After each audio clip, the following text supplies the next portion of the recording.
Hello, my name is Sandy Adamitis, the social media director for the Page International Screenwriting Awards, and your host for the Writers Hangout, a podcast that celebrates the many stages of writing, from inspiration to the first draft, revising, getting a project made, and everything in between. We'll talk to the best and the brightest in the entertainment industry and create a space where you can hang out, learn from the pros, and have fun. Hey writers, it's Terry. Happy June. It's a busy June. Sandy's going to try to become an opera singer, and I'm going to learn to play the bongos. I'm sure we'll be back in July because we're just not that talented. Meanwhile, we'll be putting up some of our highest rated and favorite episodes, plus a couple of surprises along the way. I'm surprised to hear about it now. Remember, if you haven't heard it before, it's all new to you.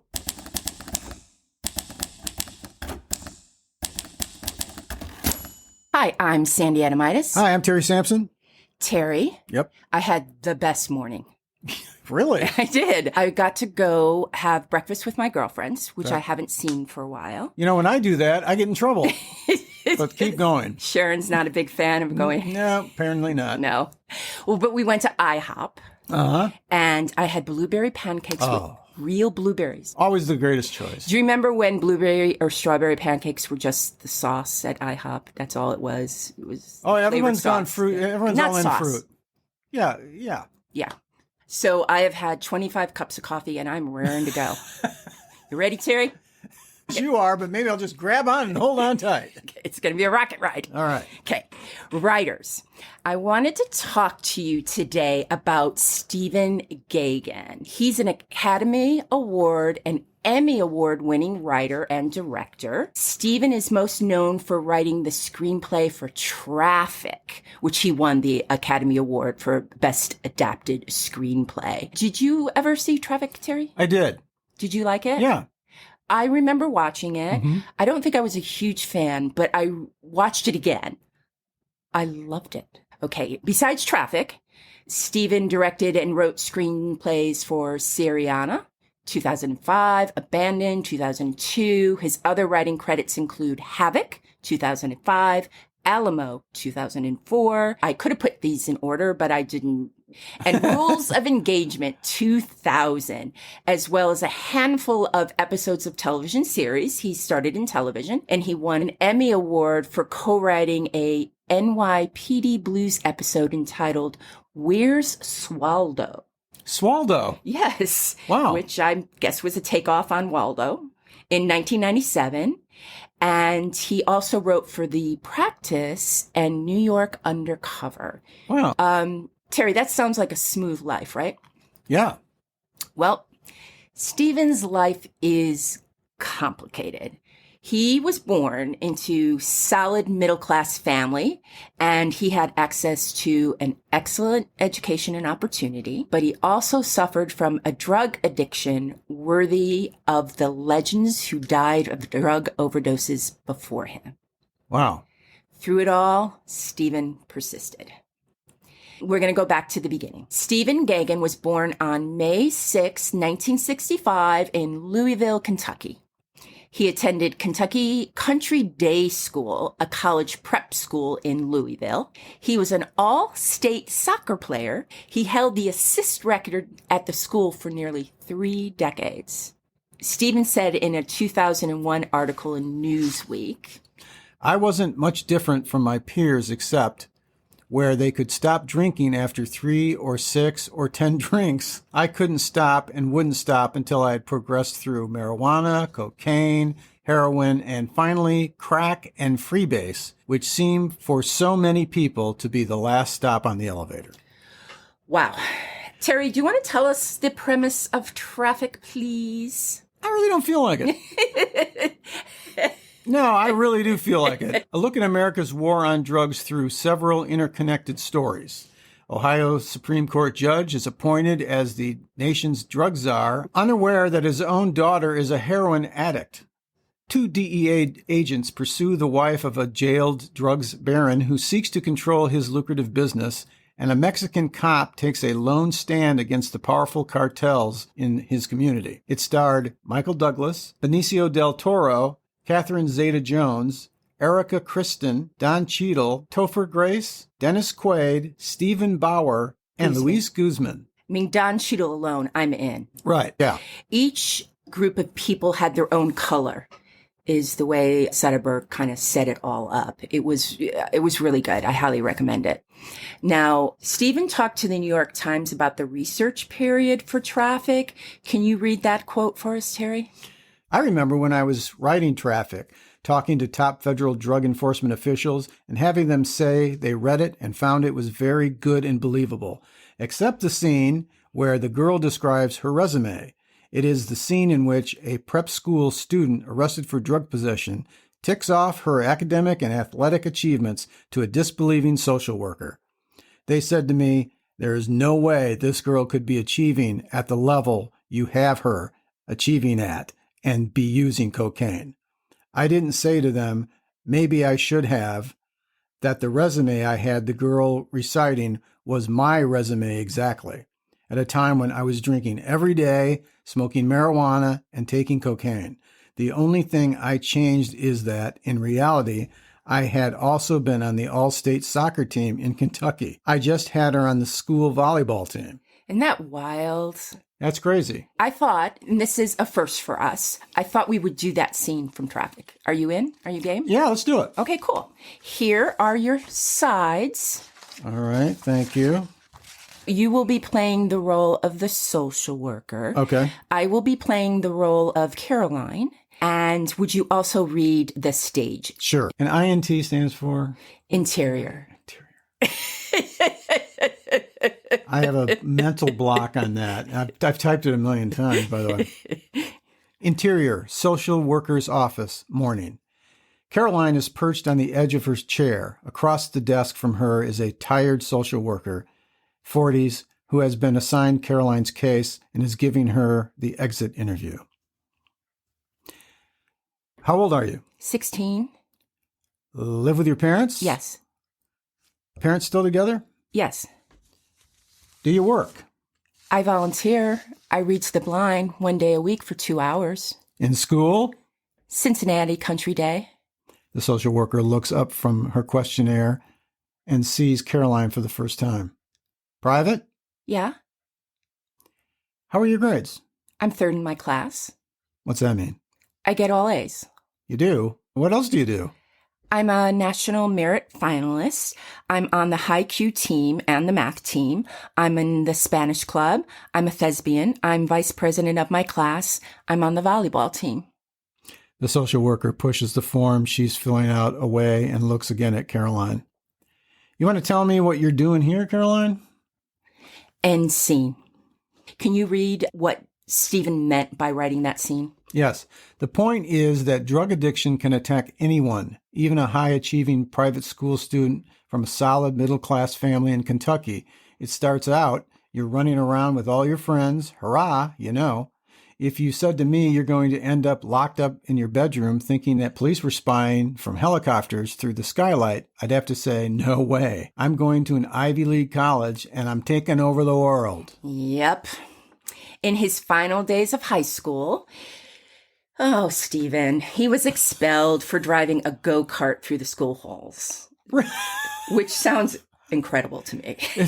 I would make him valedictorian. I'd like to race him. That would be a fulfillment of many of my dreams. He ended up getting his equivalency diploma, and he attended a small business college in Massachusetts called Babson. I also read, though, that he attended the University of Kentucky, and he was a Delta Tau Delta fraternity member. And in the fall of 1986, he spent a semester at sea. This sounds so amazing to me. Study abroad program. He attended classes aboard the SS Universe and sailed worldwide. He sailed all over the world. So I'm assuming maybe he went to the University of Kentucky, went to sea, then dropped out, and then went to the business college. That's the only way I can figure. Wow. Because you wouldn't do the other. You wouldn't go to a small business college, then go to Kentucky.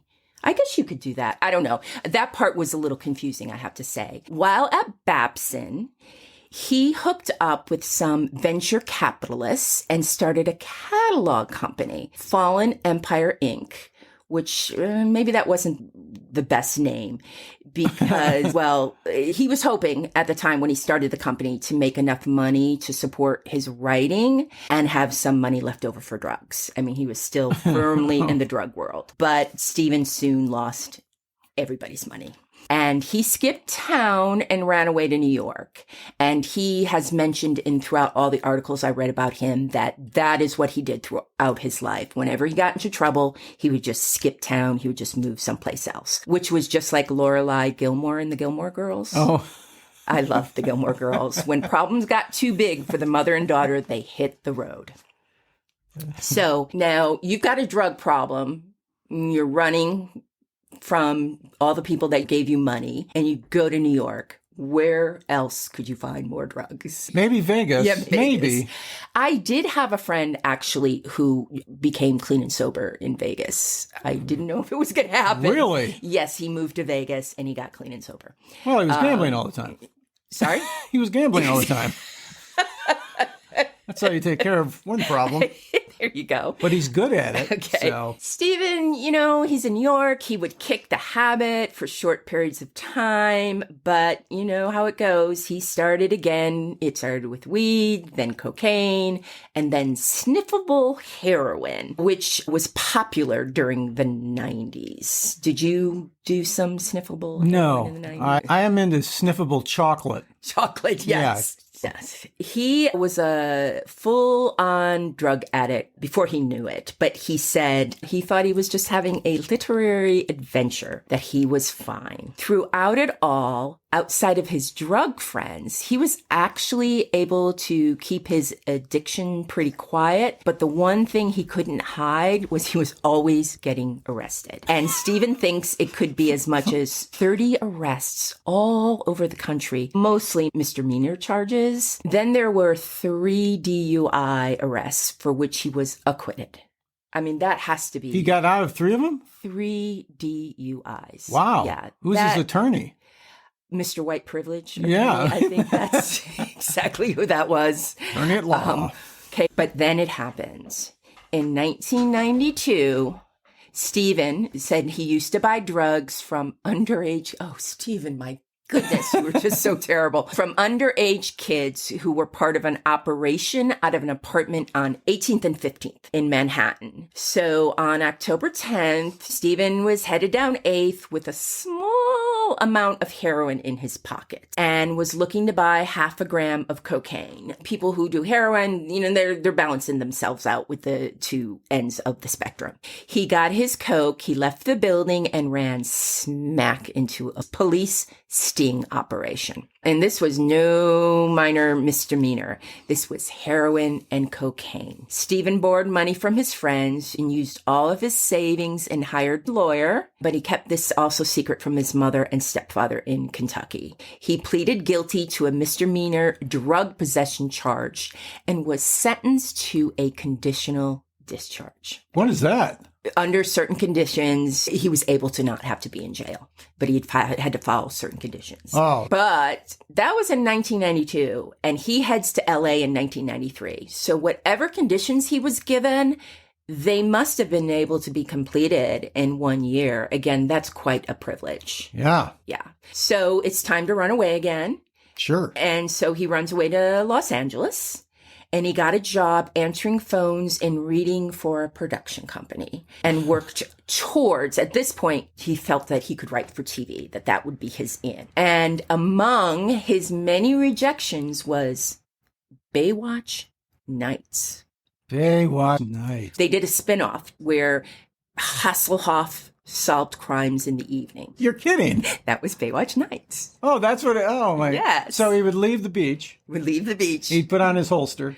I'm sure a holster was involved. Get into a talking car. Get into a talking car. Right into the Right into crime business. No matter what, Stephen kept writing, but also filled up his time with coke and heroin.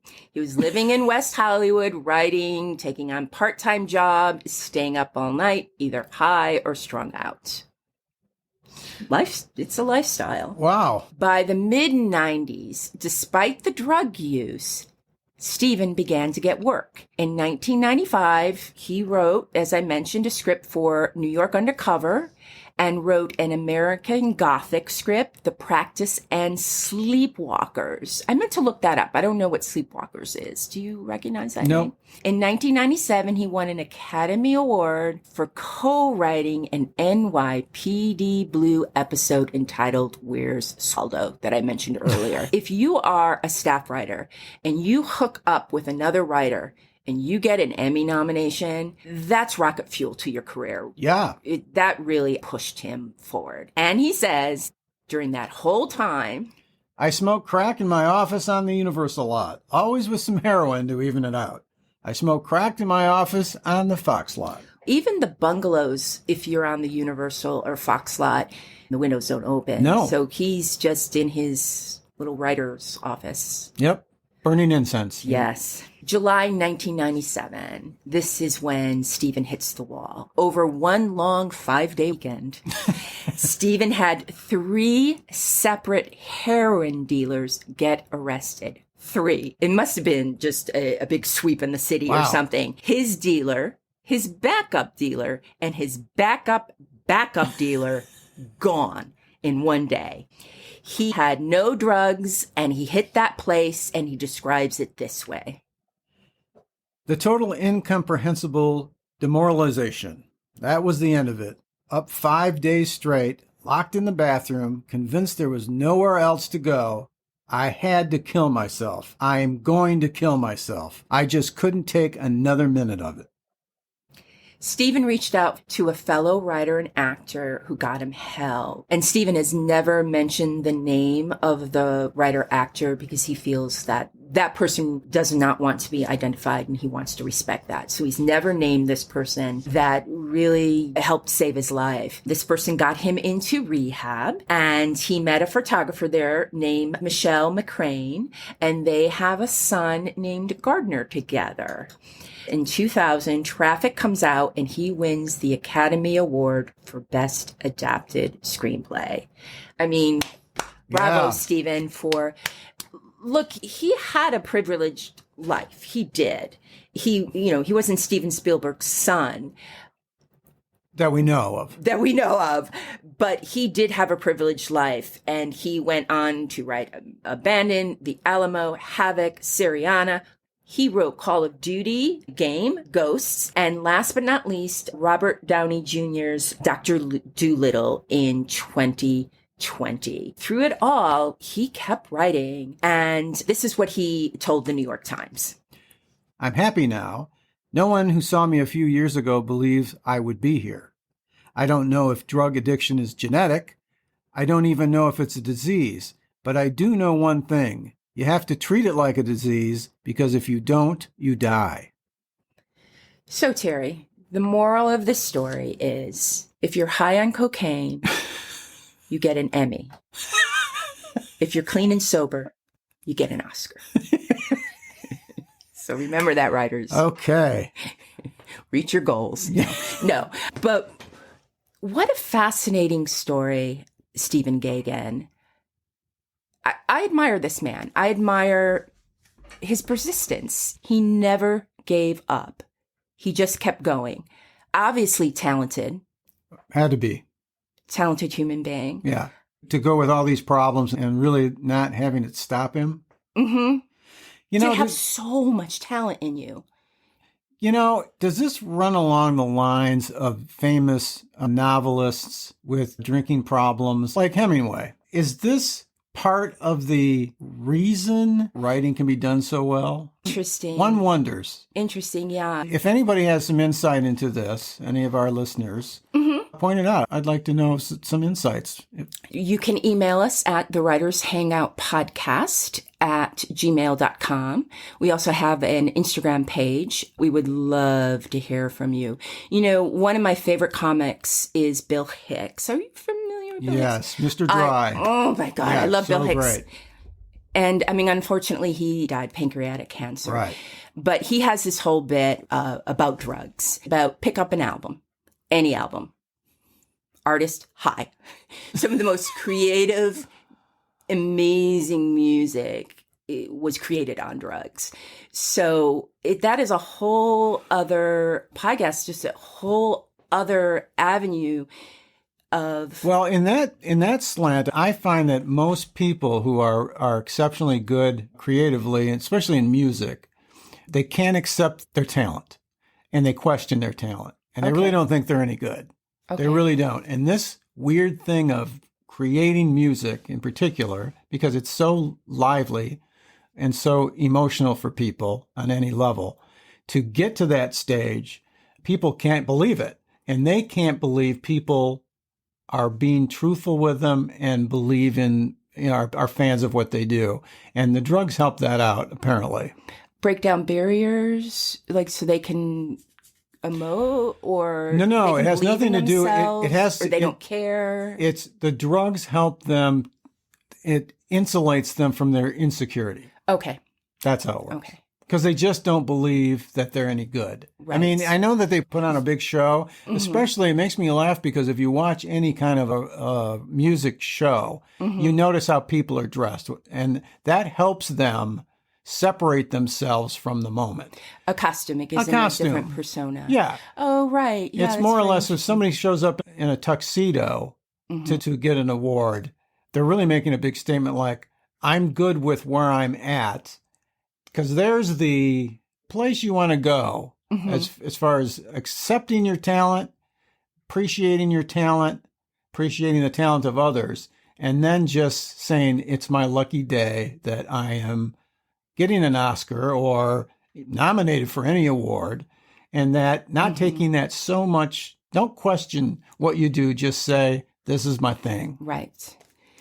Bottom line, let's do it without the drugs.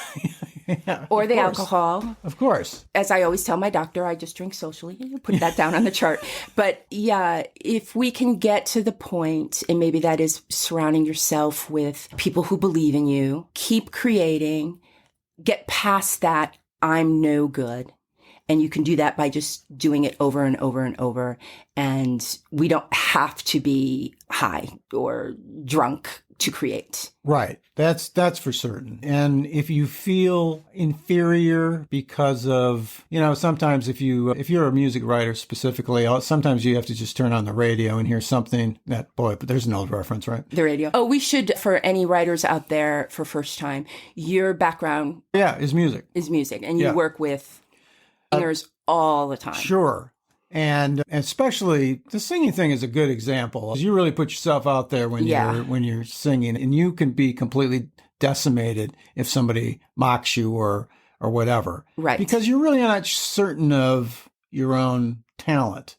And Los Angeles in particular is a funny place to be because I'm awed by the people that have trotted into my recording room, and I just can't believe how good they are. I just can't believe it. Now, I've never heard of these people, but there's hundreds, maybe thousands of them just in the city, and they're so good. And perhaps like, what's the great Eagles line? Why some people have good fortune and the rest are set free. I've slaughtered that. Sorry. Whatever that is, it sounds good. Yeah, it's a good line. Also, with writing, there are so many good writers in this town. There's just so many. There's so many everywhere. Yeah. Yeah. And that is the nature of the business. And we have to take care of ourselves. We have to do our best work. Yep. First and foremost, just do not slouch at any point in time. Wrestle Persist. it. Yeah, it's good wrestling with it. Just go ahead and wrestle with it. We have to accept that our talent is our talent. Yes, and you are not alone in your feelings. And look at the success from Stephen, despite the problems he had. His addictions. Yep. So if you're going, I stay up too late, I'm just a terrible person. No, you're not. You're okay. That's a wrap for the Writers Hangout. Thanks so much for listening. If you enjoyed the show, please subscribe, like, and thrive. Till we get to hang out again, keep writing. The world needs your stories. The Writers Hangout is sponsored by the Page International Screenwriting Awards. Executive producer, Kristen O'Verne. Producers, Terry Sampson and Sandy Adamitis. Music by Ethan Stoller.